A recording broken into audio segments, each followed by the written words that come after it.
Hello and welcome back to Like Maria. Today I'm going to talk to you about Wordsworth's poem, Lines Written in Early Spring. This is part of the new AQA Worlds and Lives cluster. So please come along for the journey and like and subscribe.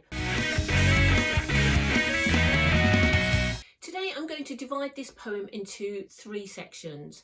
I'm going to talk about the world of nature, the world of thought, and then the combination of the worlds of innocence and experience. So I've got my poem here in front of me. You should have yours too. So straight away, Wordsworth here in the first person, in the voice using the word I, talks about how he is reclined in a grove and he's sitting amongst nature and he is describing nature and what it felt like to him. This is really important for Wordsworth and any romantic poet. Often they submerge themselves in nature and they talk about how nature connects to their feelings. Here he talks about how nature links her fair works to the human soul, and in particular his soul, the human soul that ran through me, he talks about. Now this is very usual for a romantic poet. Wordsworth himself, in another poem, My Heart Leaps Up, talks about seeing a rainbow. He says, my heart leaps up when I behold a rainbow. He's linking the emotional inside feelings of humans to the experience of nature. So really important here to notice that straight away it is nature that is prompting his thoughts and his emotional response. He moves on to say, in that sweet mood, when pleasant thoughts bring sad thoughts to the mind. So he's in a sweet mood because he's surrounded by nature and he's thinking about pleasant things, but then he thinks about the opposite. He can't resist, he can't help himself contrasting the world of nature to the world of humanity and the things that are going around in man-made and human-made society. He grieves, he says, to think what man has made of man. And here he is talking about perhaps the Industrial Revolution. We know that was very close to Wordsworth's heart and the problems it caused for people, and in particular the problems it caused for the landscape. So things like big factories, the production of coal, the train line coming into the countryside, all of these were impositions that man was making on nature, but as well they had social effects on people whose lives were sometimes destroyed. Their way of living, of earning a living, of farming or of weaving was destroyed by big mechanical change. And also the atmosphere in England at that time, in 1798 when this poem was written, was not one where people could speak out and complain or go to the state or places for help if they fell on bad times. So it was quite repressive. Nobody was allowed to speak out. Indeed, across the Channel, there had been a revolution in France in 1789 because people wanted more freedom and equality. They wanted a world and a society where people, if they were less fortunate, could still survive and thrive. So there's a lot here going on in that phrase, what man has made of man. Very interesting here is Wordsworth's detailed observation of nature. This, of course, is something that we get in all the romantic poets, and in particular it comes from Keats. Wordsworth, writing before Keats, he talks really carefully about the details of nature.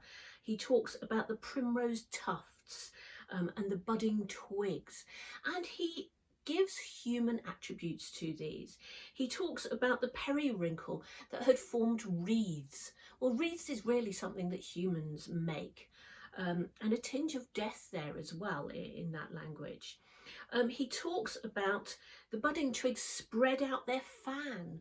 Again, a fan, something that women would have used to keep themselves cool and calm, so something that's man-made. And he also talks about the birds hopping and playing, and that they are experiencing pleasure. So all of these things contribute to the notion that natural things are able to experience emotion in human ways. In fact, he links that word wreaths from the periwinkles and breathes from the flowers by rhyme, and he's saying nature is able to make wreaths, and it also breathes. So it is rather like us, and isn't it a shame that nature is able to enjoy itself and have simple pleasure, whereas mankind is not anymore.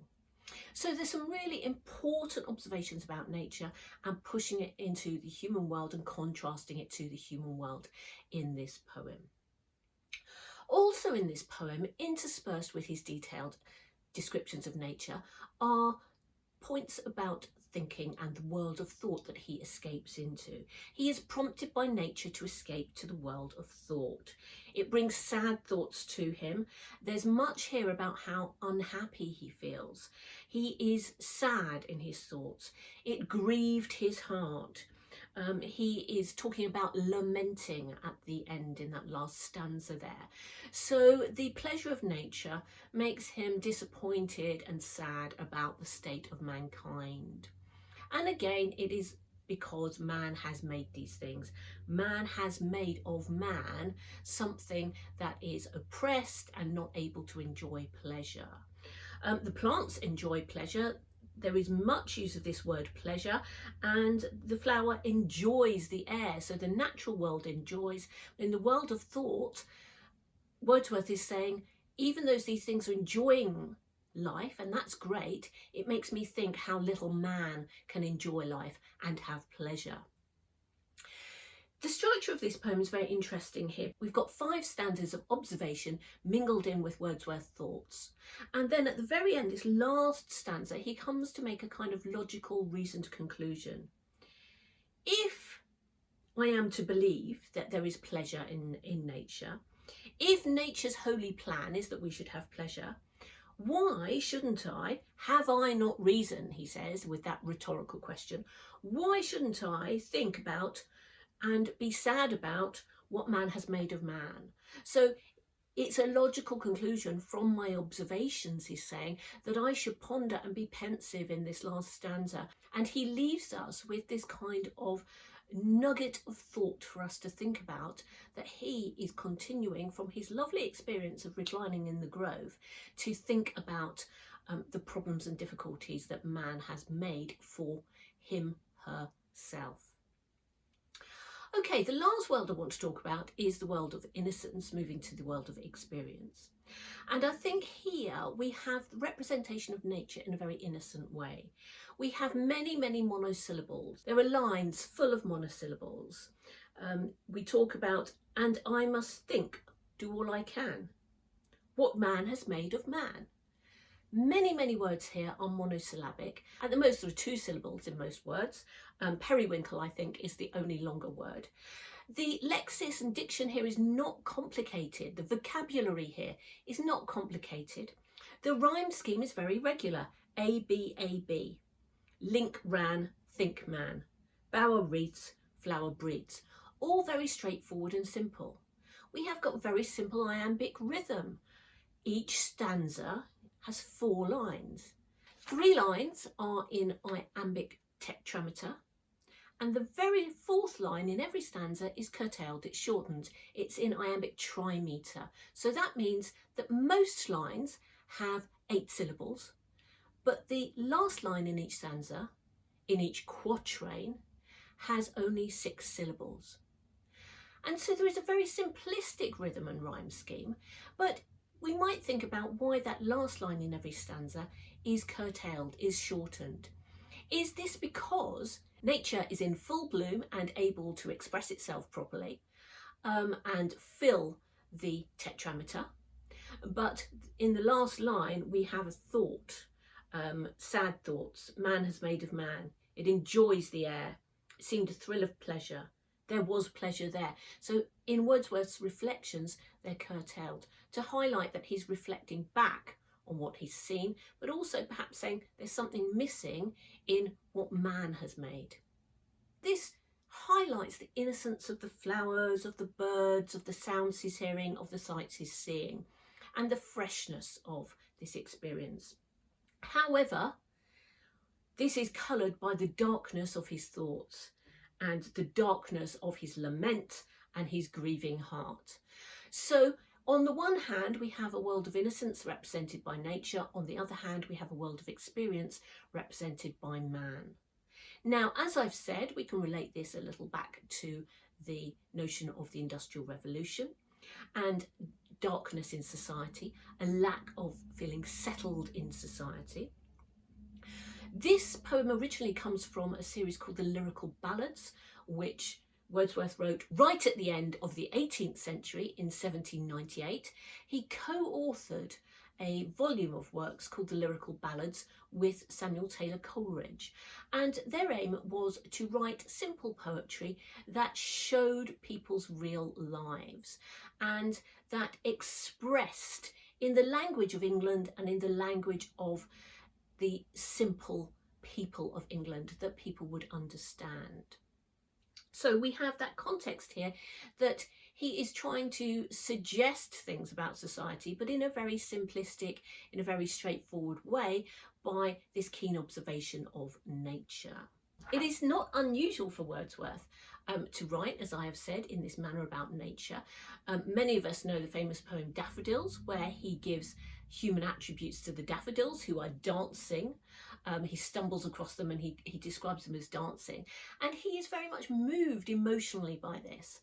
And this is something that Romantic poets very much wrote about and experienced, being moved emotionally by nature.